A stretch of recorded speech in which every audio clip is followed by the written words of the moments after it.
me the picture of your emotions when you were sitting in the Radisson Hotel, basically during the recount. You know, I didn't actually have a flood of emotions when, well, maybe I'll take that step back. So when we got to the Radisson, we had a plan. We had a plan of action. We had gone through all of the, what would be considered a spoiled ballot, what would be considered true and false. And so then we just went in, like with an action plan. This is how we're going to do it. And, throughout the whole count, I was like, I'm up 1 here, I'm up 2 here, I'm down 4, I'm down 10. And then and so it was very, high stress, I would say, but I felt very calm. I had 7 people from my campaign team with me scrutineering, and then at the very last table, the returning officer came and got me and Daryl and asked us to sit down. She told us the unfortunate administration error of a transcription error, and then Daryl Friesen turned to me and said, "Congratulations, you deserve this." We shook hands. I shook hands with everybody around the table, and I just got up, told my team to leave. Really no emotion, still feeling. As soon as the door shut at the Radisson Hotel, I looked at my team and I said, "We won." And then everybody burst into tears, and amazing amount of just emotion, excitement, and that really, I think from the whole campaign, we had worked so hard. And so this was actually like the ending of what we thought the campaign would look like to begin with. Did you think you lost and kind of thought, okay, that's it after the first count, or was it, at no point did you think anything? Yeah, I was surprised. So we had been plotting, Ethan, who's one of the volunteers on the team, had been plotting data points through every poll that had been reported. And the first poll that came out just didn't feel right. I was 3rd, and that just didn't feel like the effort of the campaign. And so I've looked at lots of campaigns before, and so I knew right away that there was no way that we would win that election. Because in any normal election, that first data point actually either widens or just doesn't normally go up and up and up. So we could see something was wrong with the trajectory of the data. And we kept on saying, okay, we were 400 votes away, we were 186, we were less than 100, and then when the last one came in, it was 6. And we almost needed one more box. We almost needed one more count. And so I wasn't actually that disappointed. I was so proud of our campaign team. We ran the best campaign that we possibly could have ran. And before election day closed, I said, we had put everything on the table. We don't look back. There's no more doors that we could have knocked on, and this is how it's gonna end. So I was okay. When I saw the 6 votes, I started to think about, okay, well, maybe I'll plan a vacation with my family. Maybe I'll go back to the Canadian Red Cross on November 3rd, which is an incredible job as the Vice President of the Canadian Red Cross, to be able to help people, during emergencies and disasters. It's a great job. So I wasn't disappointed. I thought, okay, that's what the people want. That's okay. When I found out that I had won and really sunk in, to me, it was the most exciting thing ever. I had won the lottery, right? Because I realized then how much I wanted to be a city councillor and how much public service runs in my blood. So it's been an incredible last, 72 hours of knowing, learning, but it feels very exciting. And the positive energy that has come to me throughout, during the recount, before the recount, during the recount, and after, has been amazing. What do you think about this way of winning? It's quite unique what you went through compared to any other councillor, and quite a ride.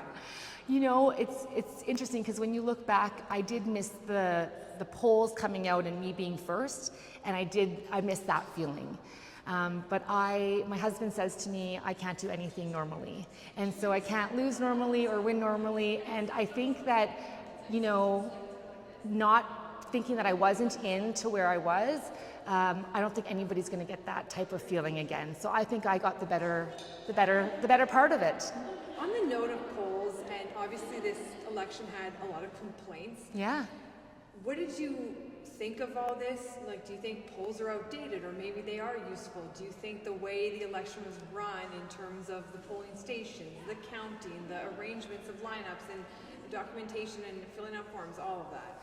I think that there's always opportunity for improvement in any process. I think this election, is not an exception to that rule. There are definitely times that I sat in the polling stations and thought that there could be some more efficiencies. I think whenever there is a change, such as the hand counting, there is going to be change.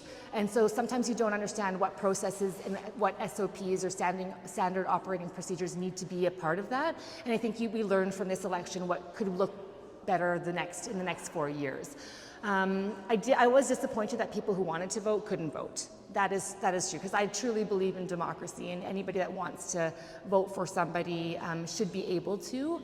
But for this, when you look back at what happened in my case, it was actually an administrative error. It wasn't that the votes were counted incorrectly. It was actually that the votes were just attributed to the wrong candidate. And so it was a human error, and it's really important to not blame humans, but we need to look back at the after action report or the audit to see what could we have done to make the system better.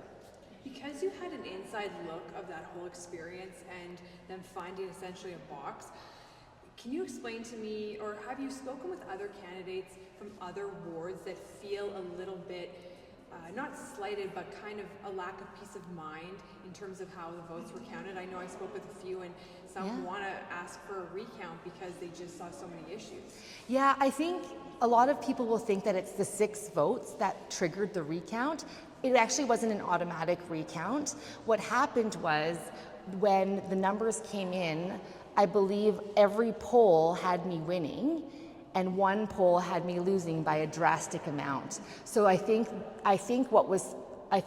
what the thought was is that something is wrong with that poll, and that's what it was. It was actually that all the checks and balances worked out to know that there was an error, and so I truly believe that because the checks and balances were there, we were able to find the error before anybody had an official result, right?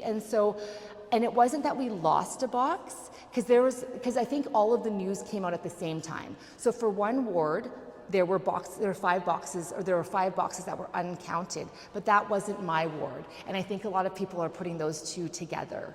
Yeah, so it was the fact that they had attributed my votes to a different candidate, not that the counting was off.